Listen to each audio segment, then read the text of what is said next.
Welcome to Wrestling with Your Faith. I am Chris, and today we are one short.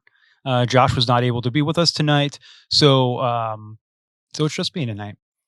Hopefully that he will be back next week, and we look forward to having Josh back with us. So tonight, saying it's just me, it's probably going to be a shorter episode, as I am not a huge talker. I'm a very introverted, which is interesting that I have a podcast being very introverted. But we are going to do what we can uh, have some type of a discussion on this episode. There's a couple things that I want to talk about, but first, this is a big episode. I know you guys have been waiting for this episode, and so surprise, I cut my hair. I know you guys have been waiting for that. No, I'm just kidding.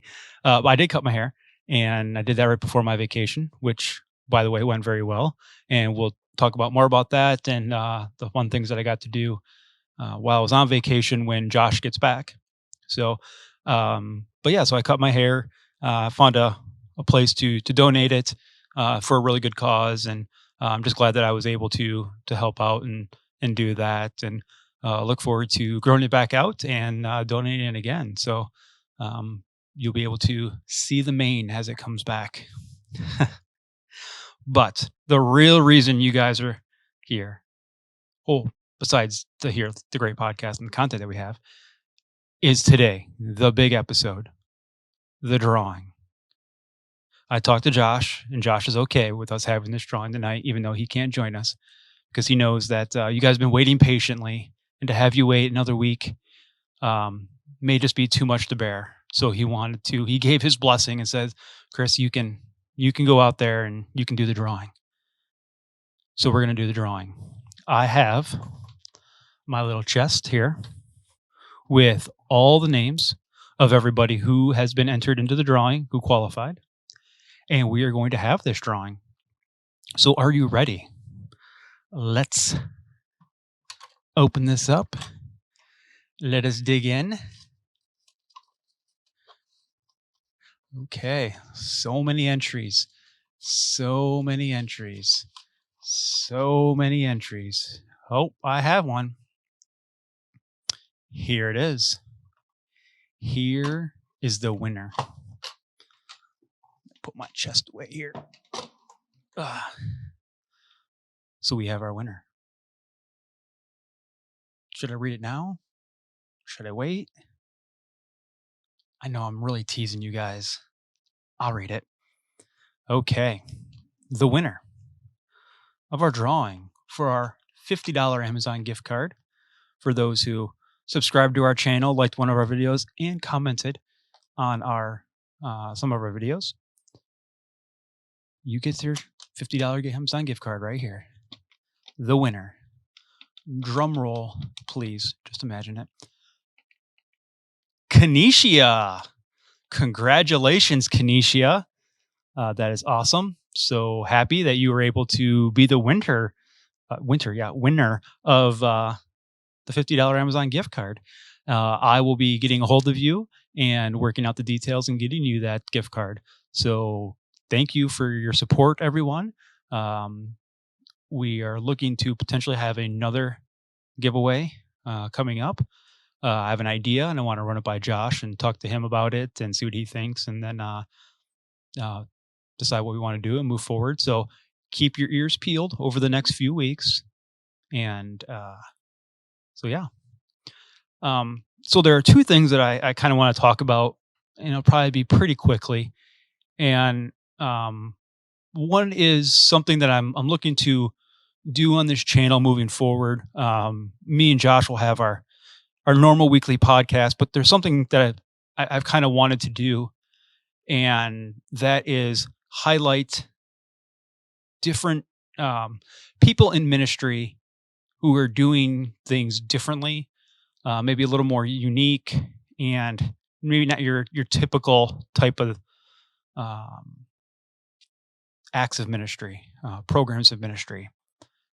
And it's just something that I've noticed, and I think in the world that we live in today, we have to start thinking outside the box if we're going to make headway into our communities.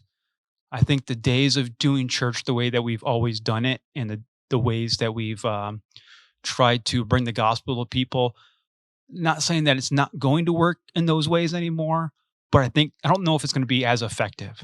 And I think we need to start thinking more outside the box and start thinking like those who aren't churched, and excuse me, and how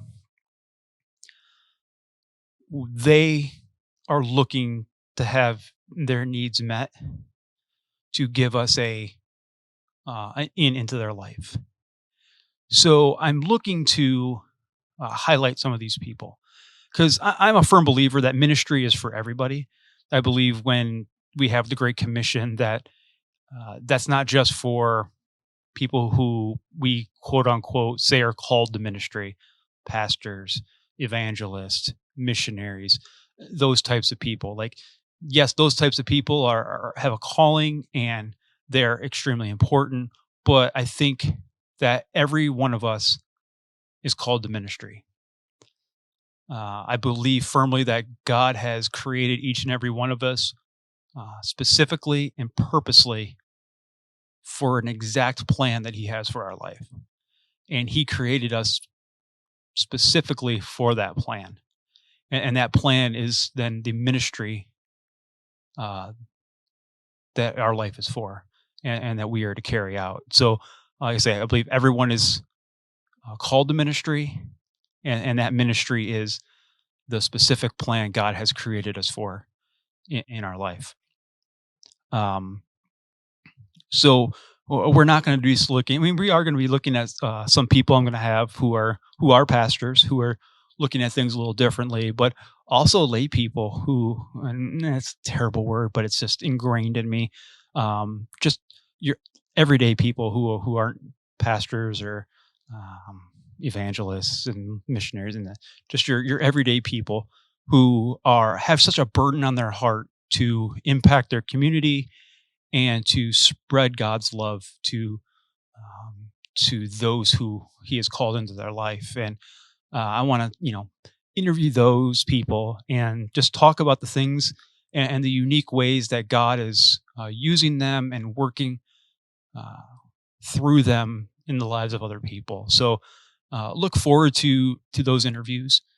They may come on weeks that me or Josh aren't able to be here. They may just be a second drop of a week. So just keep your eyes out for those. And yeah, I think they're going to be interesting because I think if we start seeing how just regular, ordinary people are impacting the community for Christ, I think it's going to take some of the pressure off all of us that we can see that we can do it. We don't have to necessarily have the degrees or the calling to be a pastor or to preach or to any of those things. That I can just be a regular, normal, everyday person, and God can still use me in powerful, huge ways to impact the the ministry field that He has created us for. So I think those are going to be pretty good. I have a couple people that I have in mind to start this out, and I'm hoping to line those up pretty shortly. So, like I say, keep an eye out for those. The other issue I want to talk about is something that's kind of come up pretty recently, and that is there's a scandal that has happened recently. I don't know if you know this. There is a man, Ravi Zacharias, and he was part of a ministry team, the Ravi Zacharias International Ministries. It's not somebody who I really followed. I knew the name, and that I had some friends of mine who were uh, more involved in the type of ministry stuff that he had done, and that. But like I say, I just kind of was just a name that I knew, but I didn't know a whole lot behind it. And Ravi had passed away early in 2020, I think around May, something like that. Um, but after he had passed, some things about his the way he lived his life started to come to light, and um, he had done some terrible things. Uh, and I believe that they have. There's been some evidence of these things happening that he um, sexually just abused. I mean, we'll just call it sexual abuse of many women through massage parlors um, and several other things, and having women send to him pictures and it's just terrible things. It was when I had heard about it, I had was really grieved in my spirit. It's something that it's tough to hear, especially coming from me as somebody who's in full time ministry as a career, and I don't know, maybe it should feel this way for all people, but maybe I feel differently because it is a full time job for me, and that uh, that you see somebody who had so much influence, and then you hear such negative things come out, and it it part of me is angered, part of me my heart is grieved, especially for the victims, and I can't imagine the trauma that they had gone through, um, and and I guess my spirit is grieved for the damage it has done to the kingdom. That you are put in a position of power, and this is why it's so dangerous seeking out power or to be in positions of power, even with the best of intentions, because it just seems like more and more of these people who are in these positions of power, who are in these positions to lead massive amounts of people, that there seems to be these scandals that continually pop up and follow them around. And it's just, and I don't know. I don't know if it's you feel that you get too big to get caught. Um, but I'm kind of drifting off topic a little bit, and but it was just hearing this, knowing that now my job as as somebody in full time ministry, and even your guys' jobs as you were in your whatever God has called your ministry to, whether it's just your work or maybe just your family or whatever that is, your your job now may be that much tougher because when you bring up the name of Christ, of Jesus, they're not going to look at the Christ like example that you may be living. They're going to potentially point at one person who screwed things up really bad. And that's a terrible part. Like one person can derail and or put massive speed bumps in the ministry of so many other people without ever having contact with them or knowledge of them.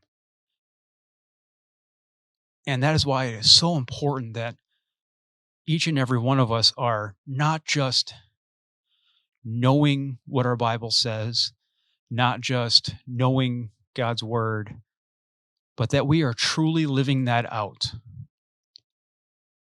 And not just living it out, but that we're also putting ourselves in a position that we don't fail, that we can't fail, that we are putting accountability partners in our lives to help keep us accountable, that we are being open and transparent with those accountability partners.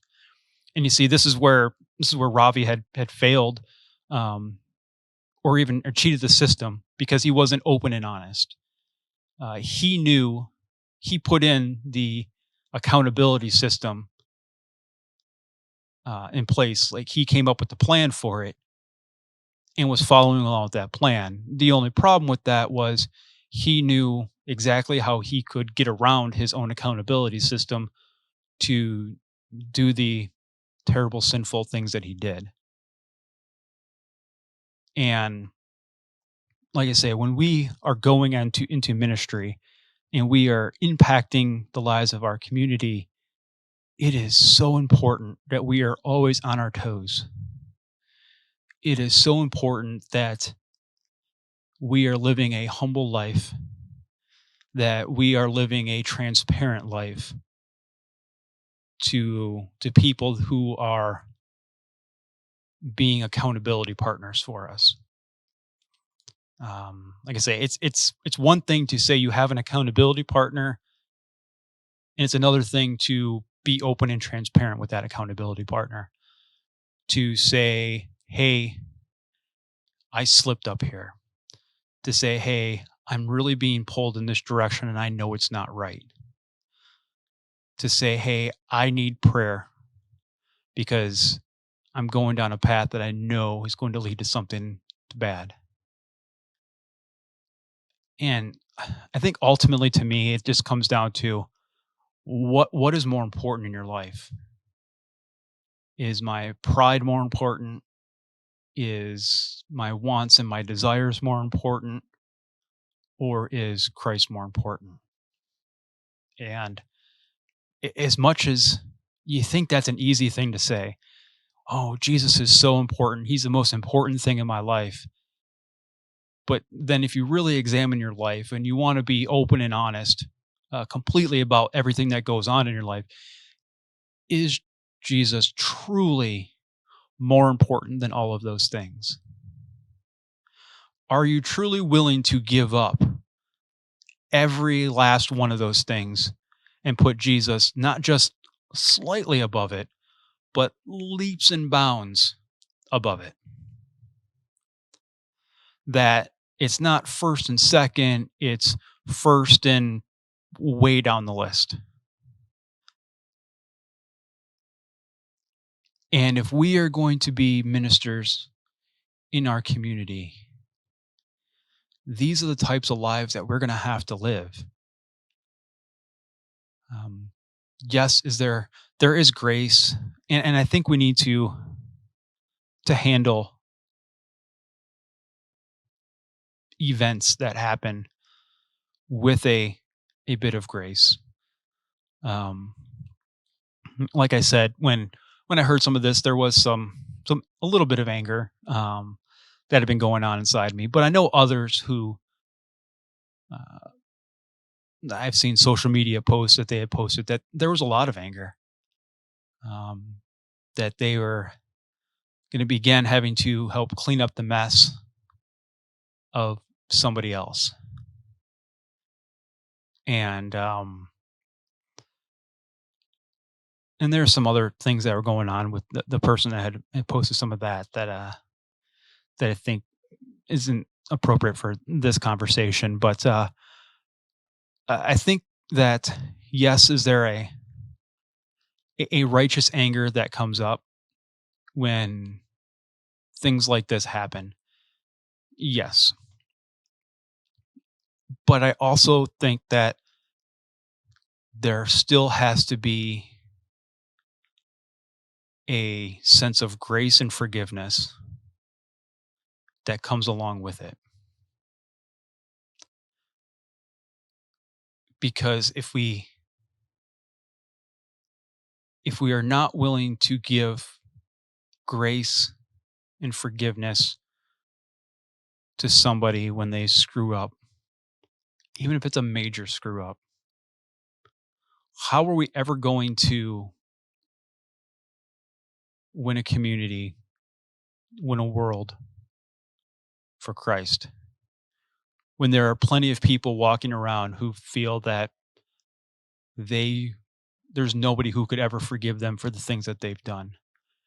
There's no one who could ever give them grace because of the things that they've done. And I think that we as Christians, we need to be very mindful of that, and how we handle it, and how we verbally express ourselves over those issues. Um, because we have to remember that we need to look at not only non believers, but believers through the eyes of Christ and how he sees them. And we know that people screw up. It doesn't mean it gives them an excuse for what they did. It doesn't mean that there's not consequences for what they did. But what it does mean is that we still believe in a God who can redeem anybody, even those who created a large ministry only to screw it up by sinful acts that they were committing behind the scenes. That even in the midst of that, that there can be redemption. And if we truly believe that, and we're truly living that out and expressing that, I think people will start to see that, knowing that, yes, there are consequences for those actions. Yes, there are going to be things that are going to make things harder. But when we're able to show love, when we're able to show grace, mercy, and a path to redemption, people will be able to start seeing that, and hopefully God will be able to use that to start drawing people to his redemptive plan. Um, so yeah, so like I said, that's just been something that's kind of been weighing on me over the past few days, and um, I just kind of had to get it off my chest a little bit, to sort of say, and hopefully it made sense. We'll, leave a comment. Let me know what you guys think. Um, like I say, I mean, I don't really have anyone to bounce any ideas off of here, so I'm just kind of flying it and winging solo. So yeah, leave me a comment. Let me know what you guys think. Let me know what you guys think about interviewing different people who are doing different types of ministry, some unique and different ideas that they have and ways they are reaching their community. Let me know what you guys think about that. And yeah, make sure to give this video a like, give it a share, and yeah. So I say again, it's a short video this week. We're only sitting at about 25-ish minutes or so, and so yeah. Um, so yeah. As for me, I mean, I got a little bit busy of a week. It's been a crazy week for me. We've had some building issues at the church, and they've been crazy to deal with, and I've had to deal with a lot of different kinds of contractors and stuff, and so it's been, like I say, it's been crazy, and it's going to be crazy over the next few weeks, and but it's all right because I know that that God's going to take care of it. He's in control, so it's just trusting in Him and moving forward and allowing God to just to do His thing. So, um, but yeah, and so we are doing a fundraiser this weekend as well. We're doing an escape room, which is fun. We got a couple groups coming in to do that this weekend, so I'm excited for that, and I'm hoping that it goes well. So keep me in prayer that it goes well, and so yeah, um, I think that's about it. We're look forward to talking to you guys next week, and hopefully that Josh will be back, and we'll have another topic to bring to you guys and kind of wrestle through as well. And again, I hope you guys enjoyed tonight's episode. And like I say, leave me a comment, give me a like if you enjoyed it. And I say, leave a comment. Let me know what you guys think. My I kind of way off base on this, or you guys think that I'm kind of walking down the right path, and the reaction to something along these lines. And so yeah, so I look forward to seeing you guys next week. Oh, before we do that, we have to do our social media stuff. So let us do that. So you can catch us normally on Twitch. We are not live this week because I did not want to go live by myself, and because I'm just not comfortable with that yet.